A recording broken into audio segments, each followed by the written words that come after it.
Ciao a tutti ragazzi e benvenuti su AS Video. Oggi vedremo come collegare alla televisione le GoPro Hero 10 e Hero 9. Per farlo userò la Hero 10. Vediamo prima di tutto che cosa ci serve per iniziare. Purtroppo gli ultimi modelli di GoPro non hanno una porta HDMI e quindi avremo la necessità di acquistare la Media Mod. La Media Mod è identica sia per la Hero 9 che per la Hero 10 e ci permetterà di collegare vari tipi di accessori alle nostre GoPro e come uscita video presenta la porta micro HDMI. Se volete avere maggiori informazioni sulla Media Mod cliccate sul video qui sopra. Successivamente ci servirà un adattatore micro HDMI a HDMI come questo qui ed un cavo HDMI. Tutto quello che nomino chiaramente lo trovate nella descrizione del video. Un'alternativa potrebbe essere acquistare direttamente un cavo micro HDMI. A questo punto non ci resta che collegare il nostro cavo alla porta micro HDMI della GoPro e poi l'altra estremità la dovremo collegare alla TV o al monitor. Adesso che è tutto collegato, assicuriamoci di aver impostato la nostra televisione o sul nostro monitor la porta HDMI corretta. Quindi accendiamo la GoPro dal tastino laterale e attendiamo la schermata direttamente sulla televisione. Intanto non so se riuscite a leggere 1080p 60 Hz perché questa è la risoluzione massima che si può ottenere con la porta HDMI. Quindi l'uscita video è 1080p 60 Hz. Con la GoPro collegata tramite cavo HDMI potremo fare due cose. La prima è quella di visionare i nostri filmati, il 90% di voi vorrà fare questo, oppure potremo vedere in live view la nostra GoPro. Quindi ad esempio se colleghiamo un monitor esterno potrebbe essere utile, ma andiamo un passo alla volta. Prima di tutto qui sopra vediamo che abbiamo queste 4 icone. Questa a destra per la live view e la vedremo in un secondo momento, mentre queste 3 ci aiutano a spostarci all'interno di questo menu. E per farlo dovremo comunque utilizzare il touch della GoPro. Infatti il display della GoPro è spento, ma il touch rimane attivo. Quindi facendo dei semplici swipe possiamo spostarci all'interno di questo menu. Infatti come vedete faccio swipe a sinistra e vado a sinistra, swipe in basso e vado in basso e così via. Questo menu però potrebbe non essere troppo intuitivo, vi spiego subito perché. Perché se io mi reco qui sopra, quindi dove abbiamo queste 3 icone, facendo swipe a sinistra mi sposto su questa, significa che io andrò a scorrere tutte le clip verso sinistra. Quindi per selezionare basta e faccio un tap sul display e come vedete scorro a sinistra nelle clip. Se quindi io mi posiziono sulla freccia a destra e poi inizio a fare click, mi sposterò nelle clip a destra e fino a qui nulla di complicato. Ma se io in questo momento penso aspetta, voglio scegliere direttamente questa clip senza spostarmi con queste freccette, lo farò uno swipe in basso. Come vedete questa barra non è più selezionata, non è più grigia e sono in questa selezione.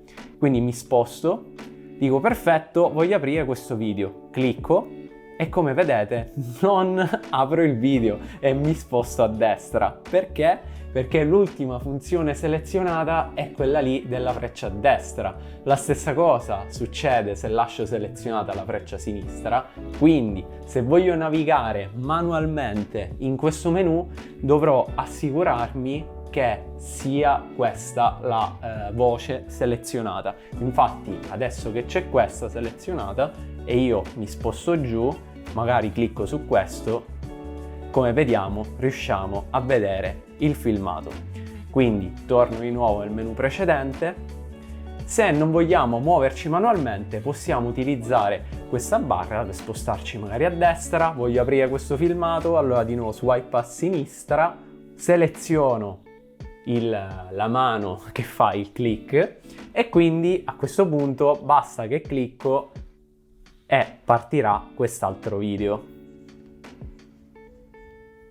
Il touch della GoPro sembra funzionare un po' peggio in questo caso quando è collegata direttamente alla televisione e infatti trovo veramente molto più comodo collegarla selezionare questa voce, dopodiché swipe in basso, questa barra non è più grigia, quindi vuol dire non è più selezionata, e a questo punto mi sposto direttamente nelle mie clip e poi vado a selezionare quella che preferisco.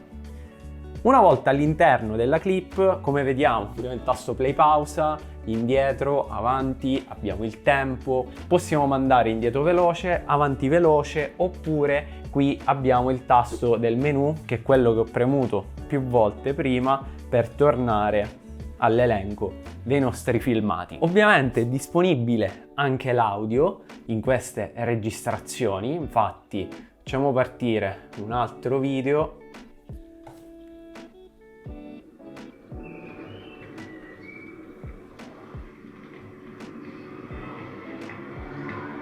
Come avete sentito, l'audio era abilitato. Lo tengo basso perché ora andiamo nell'alta sezione, quindi poi se dovesse, mi dimenticavo, scomparire questa parte qui, basterà fare un tap sulla GoPro per fare ricomparire questo menu. Se clicchiamo il tastino laterale, il tastino accensione, il tastino modalità, comunque ci spostiamo all'interno delle voci. Poi basterà cliccare il tasto registrazione per selezionare una voce, ad esempio questa.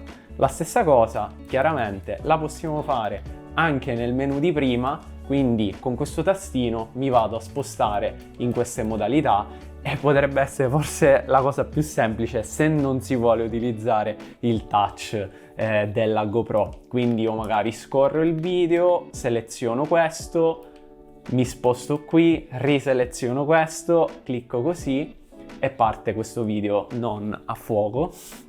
Quindi ritorno nell'elenco delle riprese. Quindi, come abbiamo visto, possiamo spostarci all'interno del menu sia con gli swipe sul display, sia con i tasti modalità e registrazione, e possiamo muoverci all'interno delle clip manualmente e poi selezionare quella che vogliamo a patto che sia rimasta selezionata questa voce, oppure non andiamo mai nella selezione manuale e sfruttiamo semplicemente questa barra qui sopra per spostarci a destra, a sinistra e per selezionare le clip. Spero di essere stato chiaro. Io la prima volta l'ho collegata, sono stato per circa 30 secondi senza capire cosa stessi facendo in questo menu. Adesso cambiamo modalità e spostiamoci nella live view.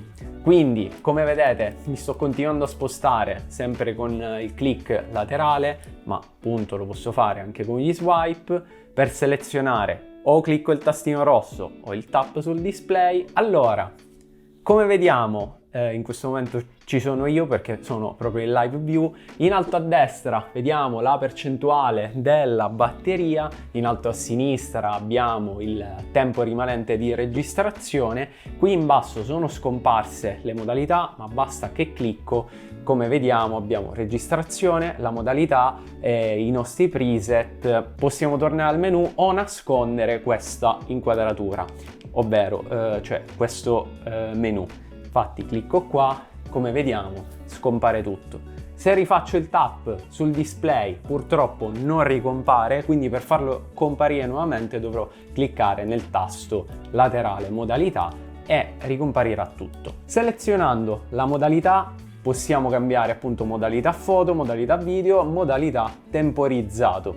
Se poi andiamo a selezionare il nostro preset, cambiamo le varie modalità, quindi temporizzato notturno. Se mi sposto in modalità foto posso andare a cambiare i preset, per esempio siamo passati in live burst, adesso sequenza automatica, foto notturna e così via. Quindi se ritorno anche nella modalità video posso cambiare i miei preset, quindi non accedo direttamente a tutte le impostazioni della GoPro, ma posso selezionare i preset che ho creato precedentemente sulla GoPro. Dopodiché possiamo avviare la registrazione selezionando questo tasto, il tasto registrazione, quindi partirà la ripresa. Come vediamo qui sopra, in questo caso la mia TV ha tagliato un pochino l'immagine, ma dovrebbe essere un problema proprio della televisione e non della GoPro. E qui abbiamo la nostra registrazione, il tempo, e poi quello che stiamo inquadrando. Questo potrebbe tornare utile nel momento in cui noi vogliamo sfruttare magari un piccolo monitor esterno in alcune ambientazioni, se magari non possiamo sfruttare il wireless della GoPro perché appunto durante la registrazione video non c'è lo streaming live, ma potremmo sfruttare il cavo HDMI per averla appunto su un altro display. Mi sono dimenticato di dirvi che durante la live view chiaramente è possibile ascoltare quello che i microfoni della GoPro stanno registrando. Anche per questo avevo abbassato il volume della televisione. Inoltre, quando useremo la GoPro con la Media Mod, quindi con il cavo HDMI collegato alla televisione, la GoPro consumerà molta più batteria. Infatti converrà sfruttare la porta USB Type-C per collegarla all'alimentazione. Purtroppo svariate volte, anche dopo l'aggiornamento 1.4 della GoPro Hero 10, mi è capitato che quando utilizzo l'HDMI per cambiare i preset della GoPro, essa si blocca svariate volte e inizia a riavviarsi. Per risolvere questa problematica ho visto che bisogna spegnerla e scollegarla dalla televisione. A quel punto la dobbiamo riaccendere e ricollegare e il tutto dovrebbe funzionare. Chiaramente la cosa mi ha fatto storcere il naso perché mi aspettavo che una funzione così semplice non creasse questi problemi. Se volete maggiori info sulla Media Mod vi invito a dare un'occhiata sempre alla descrizione con i link degli altri video che ho realizzato. Bene ragazzi, per qualsiasi dubbio, se volete chiedere qualsiasi informazione, non esitate a commentare qui sotto e mi raccomando, se il video vi è piaciuto lasciate un bel like e iscrivetevi al canale.